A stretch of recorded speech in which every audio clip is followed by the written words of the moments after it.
안녕하세요, 주현입니다.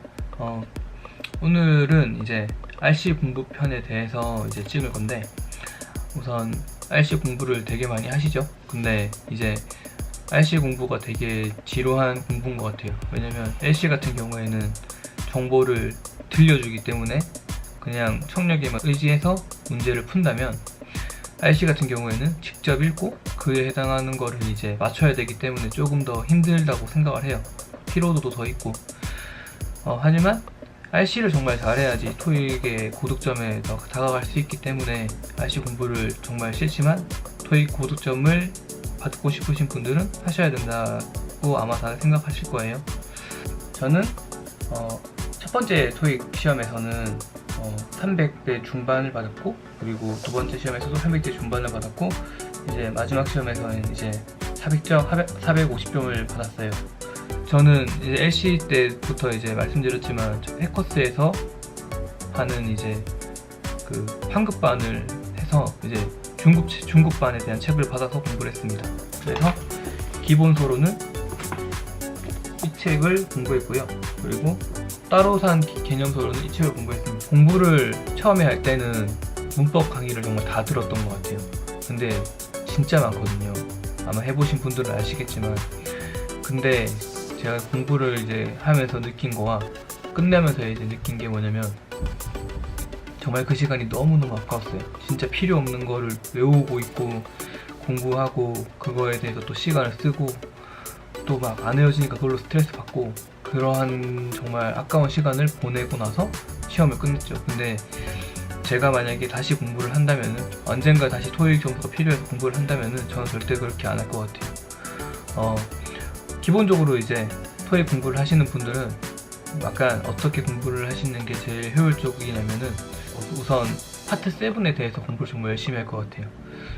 RC 부분을 보면 파트 7은 50문제가 좀 넘고, 그 반이 이제 나머지가 이제 파트 5와 6인데, 파트 5, 6에 있어서 따로 공부할 시간을 저는 안 둘 것 같아요. 우선 파트 7을 마스터하고 그 이후에 이제 파트 5, 6을 공부할 것 같은데, 왜 이런 말을 하냐면은 토익은 여러분들이 뭐 아시는 분도 있으시고 모르시는 분들도 있으신데, 토익이라는 학문이 정말 문제은행이고 똑같은 문제가 반복돼서 나오다 보니까 정말 해야 될 게 뭐냐면, 남들이 모르는 문제를 푸는 게 아니라 남들이 다 맞는 문제를 맞춰야 되는 게 정말 다른 것 같아요. 어차피 내가 안 틀리면 되는 거지, 남들이 틀리는 문제를 더 맞추고 남들이 다 맞추는 문제를 내가 틀리면 아무 소용이 없거든요. 그래서 남들이 다 맞추는 문제를 다 맞춘 다음에 시간이 남을 경우에 이제 남들이 틀리는 문제에 대해서 이제 투자해서 문제를 풀어버리자라는 생각으로 공부를 하시는 게 제일 좋아요. 왜 이런 생각을 했냐면, 제가 토익 시험장에서 첫 번째 토익 시험 치고 나오는데 제가 맨 마지막에 있는 5지문을 못 풀고 줄 세우기를 했어요. 거기서 맞은 것도 있고 틀린 것도 있기 때문에 아마 제 점수가 나왔겠죠. 하지만 그냥 느껴보고 싶었던 마음이 뭐냐면은, 그냥 토익 문제 풀면서 시간이 남았으면 좋겠다라는 생각을 했었어요. 근데 어차피 LC 문제 같은 경우에는 45분 동안 무조건 풀어야 되고, 75분 동안 이제 주어진 시간으로 나머지 100문제를 푸는 게 RC인데, 어떻게 하면은 시간을 줄일 수 있을까라는 생각을 했을 때 제가 제일 문제로 생각했던 것이 이제 지문을 막 2번, 3번 읽는 거죠.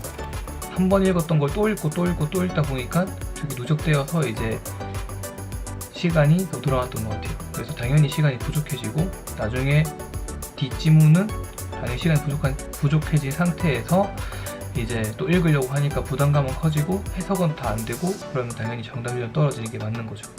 아마 보통의 토익을 점수를 못 받으시는 분들은 아마 그렇게 될 것 같은데, 저는 어쨌든 제가 그걸 경험했기 때문에 어떻게 하면 이걸 극복할까에 대해서 아마 생각을 진짜 많이 했던 것 같아요.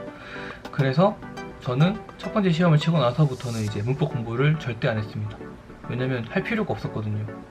제가 예를 들면은 가정법 과거 완료, 가정법 미래 이런 걸 안다고 해서 한 문제를 더 맞는 거지, 그 한 문제 맞추고 나서 그 많은 시간 동안 한 문제에 쏟고 나서 나머지 파트 7에 대해서 또 공부를 하려고 하면 또 지치겠죠. 그러면 그 지친 상태로 공부를 하다 보면은 싫어진 상태에서 공부가 당연히 안 될 거기 때문에 파트 7은 당연히 안 하겠죠. 근데 아마 대부분의 학생들이 공부를 하실 때는 파트 5, 6를 많이 하시지 파트 7은 아마 안 하실 거예요.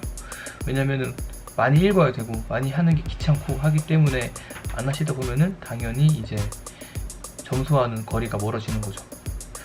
그래서 공부하시는 분들은 무조건 이제 파트 7을 마스터한다고 생각을 하시면 되게 좋을 것 같아요. 파트 7의 경우 지문이 되게 유사한 형태로 많이 나와요. 어차피 예를 들면 단어의 사용이, 그러니까 A라는 사람이 나왔으면은 다음 지문에서는 B라는 사람이 나오고 내용 비슷하고, 아니면 또 다른 기업이 나온다든지 그러한 형태에 대한 문제가 진짜 많이 나오기 때문에 제가 알기로는 어떤 토익 학원에서는 이제 지문을 계속 외우게 시킨대요. 어차피 지문의 수준이 비슷하고 나오는 게 뻔하기 때문에 그 지문을 계속 읽게 시켜서 암기를 시키면은 그러한 내용에 대한 문장 구조가 나름 읽히겠죠. 그런 상태에서 이제 그 문제를 풀게 되면 정답률이 되게 올라간다고 하더라고요. 어쨌든 이제 개념서를 공부한 이후에 저는 문제지를 풀었는데 문제지는 한 5권 정도 풀은 것 같아요.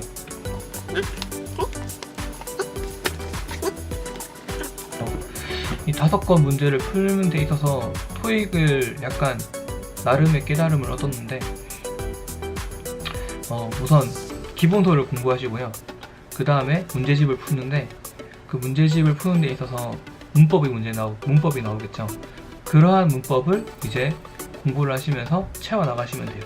파트 5에서 이제 나오는 문법은 100문제에서 몇 문제가 안 되거든요. 근데 그러한 문법을 맞추기 위해서 엄청 많은 시간을 쏟을 필요가 없다는 거죠. 그래서 제가 추천드리는 방법은 기출문제집에 나오는 문법만 다 알고 계시면 돼요. 만약에 기출문제지에 나오는 문법이 안 나왔잖아요. 그러면 그냥 틀리시면 돼요. 어차피 한 문제거든요. 절대 한 문제 이상은 절대 안 나오는 것 같아요. 이상한 문법이 2문제가 나온다. 그건 약간 좀 말이 안 되는 것 같고, 우선 기출문제집에 있는 문법에 대해서 통달만 하시면 돼요. 해봤자 투부정사, 분사, 동명사는 무조건 나오고, 나머지 한 문제 정도가 다른 접속사나 전치사 이런 게 나오겠죠. 그래서 그러한 거를 하는 데 있어서 이런 종합서가 필요가 없다는 거죠.